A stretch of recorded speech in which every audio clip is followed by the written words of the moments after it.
আমার আপন শ্বশুরই। তো কি জন্য উনি বিষ খেয়ে শ্বশুর আপনি জানবেন বিষয়টা? উনি 8 দিন হবে, মানে অনেক বিরক্ত করে ওই ঘরে থেকে জায়গা অমিন যায় এমিন যায়, মাথায় একটু সমস্যা ছিল। ওই সদরে নেওয়ার পরে আমার শ্বশুর মারা গেছে। চাউলের বড়ি। চাউলের বড়ি না? উনি খাইছে, এটা তো আমরা বলতে পারি না।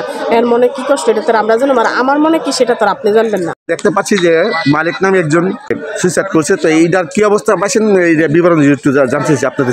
এই লোকের বাড়ি যে মারা গেছে ওনার নাম হচ্ছিল মৃত আব্দুল মালেক, পিতা হলো মৃত জুলহাস বাসগাড়ি। ইনি আজকে সকাল 9টা 30 ঘটিকার সময় উনি ওনার নিজ বাড়িতে কেউই ছিল না, ওর যে চাউলে যে কীটনাশক বড়ি দেয় ওই বড়ি খাইছে। খাওয়ার পরে উনি অসুস্থ হয়ে পড়লে ওনারে নরসিংদী হাসপাতালে নিয়ে গেছে। নরসিংদী হাসপাতালে নেওয়ার পরে ওই যে ডাক্তার বলছে যে মারা গেছে। পরবর্তীতে ওনারা সিএনজি যোগে আমাদের থানায় নিয়ে আসলে আমরা এই যে থানায় এই যে আমাদের থানা আঙ্গিনায় লাশ পাই, আমরা এর সুরতহাল রিপোর্ট প্রস্তুত করে এখন আমরা ময়নাতদন্তের জন্য নরসিংদী হাসপাতালে প্রেরণ করব। রিপোর্ট পাওয়ার পরে পরবর্তীতে যদি বিষ খায় তাহলে আমরা এটা নিষ্পত্তি করবো, আর না হলে আইনগত ব্যবস্থা নেওয়া হবে পরবর্তীতে। নাম পরিচয় বলতে যদি। আমি এসআই মোহাম্মদ জাকির হোসেন, রায়পুরা থানায়। তো কি জন্য উনি বিষ খেয়ে শ্বশুর আপনি জানবেন বিষয়টা? উনি 8 দিন হবে, মানে অনেক বিরক্ত করে ওই ঘরে থেকে জায়গা অমিন যায় এমিন যায়, মাথায় একটু সমস্যা ছিল।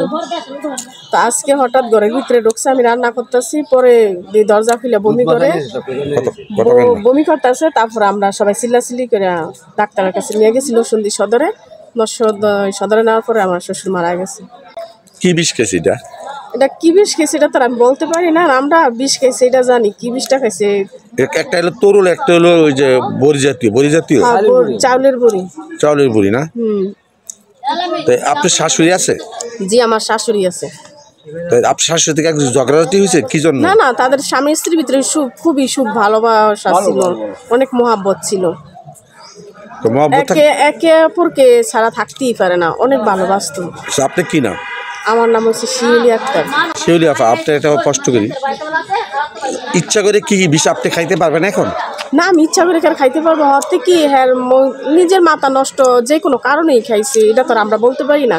এর মনে কি কষ্ট এটা তো আমরা জানো, আর আমার মনে কি সেটা তো আপনি জানবেন না।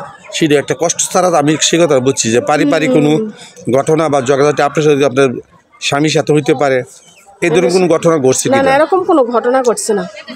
ভাবি যে ওনার মাথা সমস্যা ছিল, এই কারণে উনি মনে হয় এই কাজটা করছে। আপনারা কিসের জন্য করবে এই কাজটা? উনি কি কোনো রোগে ভুগত? এমনি শ্বাসকষ্ট ছিল ওনার।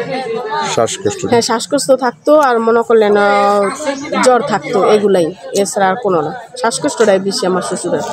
শ্বশুর মারা গেছেন এটা বলতে পারি না, আমি চৌকে গেছিলাম উনি আর কাজ করতে থার্মা করতেছে বিদেতে, এবার উনি বলে ঘুরি গেছে, চালিয়ে ঘুরি গেছে। হসপিটাল নিয়েছেন? হসপিটাল নিয়ে গেছি। নেওয়ার পরে ডাক্তার আপনি শোয়াইছি, ডাক্তার আইসে দেখছে, এবার প্রথম ডাক্তার ঘরে গেছে, এবার প্রথম ঘরে মারা গেছে। আর কোনো ওয়াশ করতেছি না। এটা কোন হসপিটাল নিয়ে গেছেন? সদর হসপিটাল, নরসিংদী সদর। নরসিংদী সদর। আজকে কটার সময় বিষ খাইছে? আপনি আনুমানিক 9টা হইব। 9টার সময় বিষ খাইছে না? 9টা আছে ছেলে আছে 2জন, একজন রসুন, একজন ডাক্তার। কি কাজ করে? একজন কি ব্যবসা করে, আরেকজন একটা প্রাইভেট চালা, মালিকের গাড়ি চালা। উনি বাড়ি কোথায়? বাড়ি সরো বাস গাড়ি, ভর্তি লাগান্তি। তো কি জন্য বিষ খাইলো? উনি শরীর দেখলাম কিচ্ছু নাই। না, এনে কোনো নাই, কইতে পারি না। আমরা বালাউরি কথা সকালে সকবাদ করে আইসি, চাটা খাইলাম, আয়া আমার কইছে করে আমি কি কই যাম সহ যাম, এই দূরের কথা। ফ্যামিলিগত কোনো ঝামেলা? না, ফ্যামিলিগত কালকে তো রাইতে আমরা একসাথে কথা কইছি, বউ ফোলা মানে সব কিছু কথা বলতে কইলাম। বুঝতে সকালে সকবাদ করলাম, মাছ আনছে, দুধ আনছে, সব আনছে। এরকম কোনো ঝগড়া বিতর দিই না, শুনি না, কোনো ইয়ে দেখলাম।